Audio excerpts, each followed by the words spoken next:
Hey everyone! So it is Monday, May 18th, and today we are reading part 6 of The One and Only Ivan, which is page 108 to 125. So you can either go read on your own or follow along with me. So let's go ahead and turn to page 108, and it is titled Worry. When Julia arrives after the show, she brings 3 thick books, 1 pencil, and something she calls magic markers. Here, Ivan, she says, and she slides 2 magic markers and a piece of paper into my domain. I like the sundown colors of red and purple, but I don't feel like coloring. I'm worried about Stella. All evening she's been quiet, and she hasn't taken a bite of her dinner. Julia follows my gaze. Where is Stella anyway? She asks. And she goes to Stella's gate. Ruby extends her trunk, and Stella pats it. Hi, baby, she says. Is Stella all right? Stella is laying in a pile of dirty hay. Her breathing is ragged. Dad, Julia calls. Could you come here for a minute? George sets aside his mop, Do you think she's okay, Dad? Julia asks. Look at the way she's breathing. Can we call Mac? I think there's something really wrong. He must know about her. George rubs his chin. He always knows, but a vet costs money, Julia.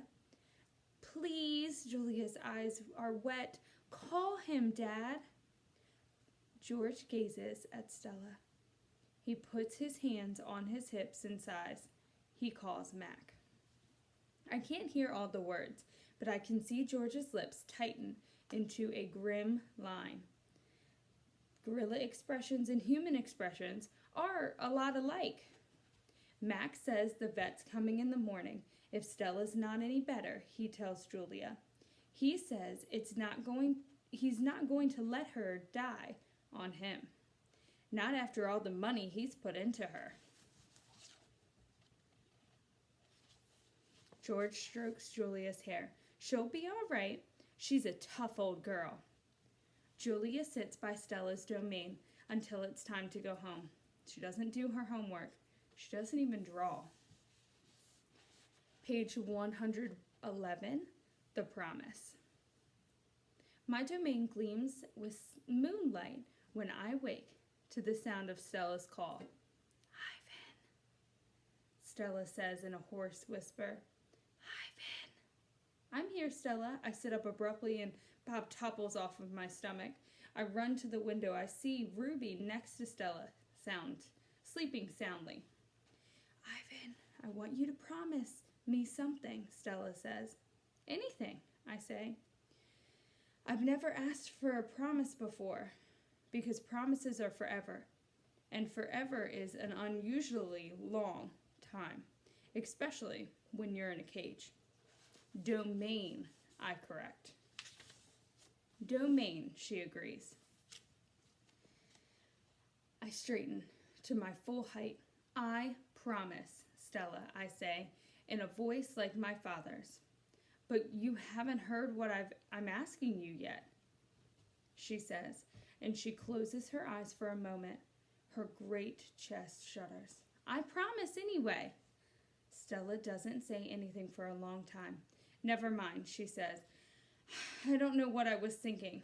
The pain is making me... Ruby stirs. Her trunk moves, as if she's reaching for something, but it isn't there. When I say the words, they surprise me. You want me to take care of Ruby?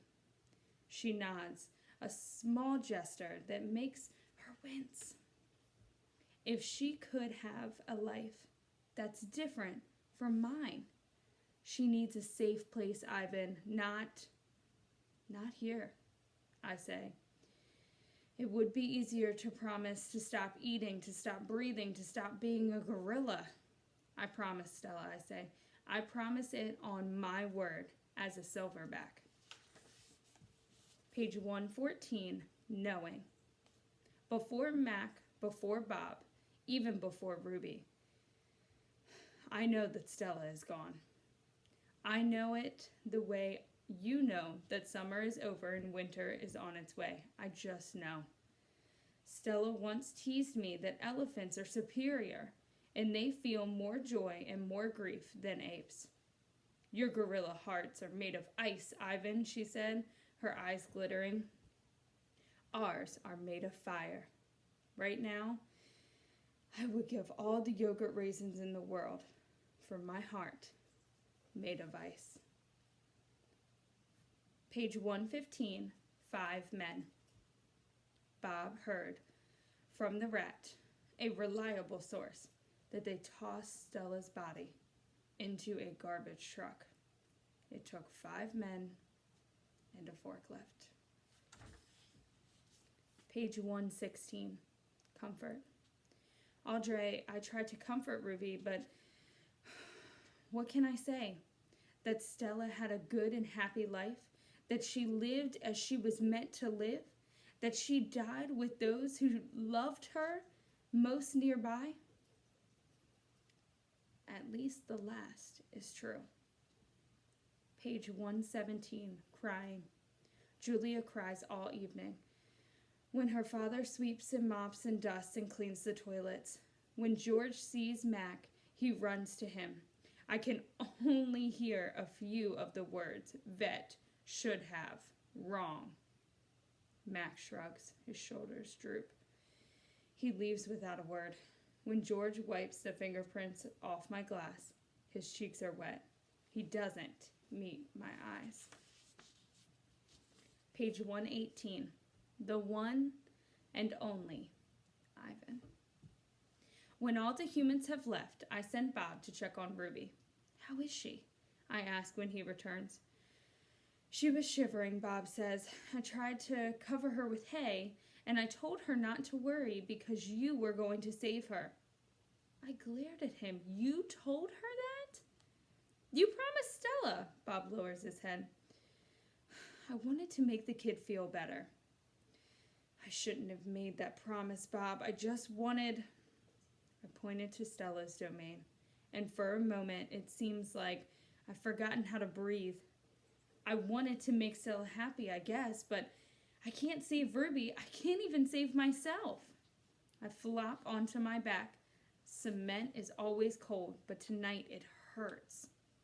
Bob leaps onto my belly. You are the one and only Ivan, he says. Mighty Silverback.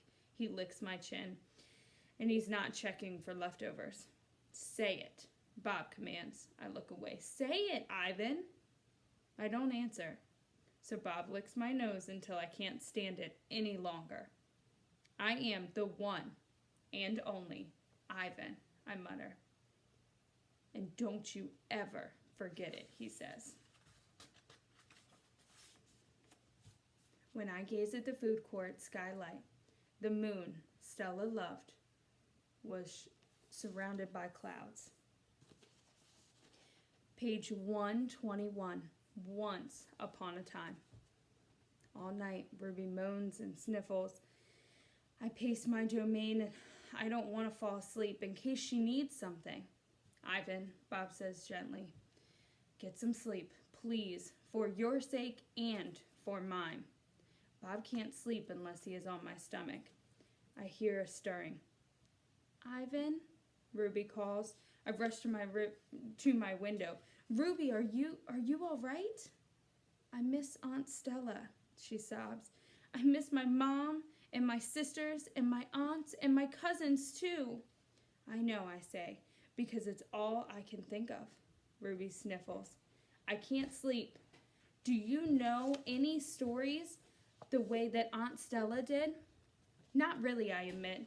Stories from Aunt Stella's specialty. Tell me a story about when you were little, Ruby pleads. She puts her trunk between the bars. Please, Ivan. I scratch the back of my neck. I can't remember things, Ruby, I admit. It's true, Bob says, trying to be helpful. Ivan has a terrible memory. He's the opposite of an elephant. Ruby lets out a long, shivering breath. Oh, well, that's okay. Night, Ivan and Bob. I listen to Ruby's soft sobs for long, horrible minutes. Then I hear myself saying, once upon a time, there was a gorilla named Ivan. And slowly and deliberately, I try to remember. Okay, page 123, The Grunt. I was born in a place humans called Central Africa, in a dense rainforest so beautiful no crayons could ever do it justice. Gorillas don't name their newborns right away, the way humans do. We get to know our babies first. We wait to see hints of what might yet be. When they saw how much she loved to chase me around the forest, my parents decided on my twin's name being Tag. Oh my, I loved to play tag with my sister. She was nimble, and when I got too close, she would leap onto my unsuspecting father. Then I would join her, and we would bounce on his tolerated belly until he gave us a grunt, the rotting pig sound that meant enough. That game never got old, although my father might have disagreed. Page 125, Mud. It didn't take long for my parents to find my name. All day long, every day, I made pictures. I drew on rocks and bark and my poor mother's back. I used sap from leaves. I used juice from fruits. But mostly I used mud. And that is what they called me, Mud. To a human, mud might not sound like much, but to me, it was everything. Okay, so we're going to pick up there tomorrow, guys. I want you to go on to Google Classroom and do your assignments for today, and Miss Baker will talk to you later, okay? Bye, everybody.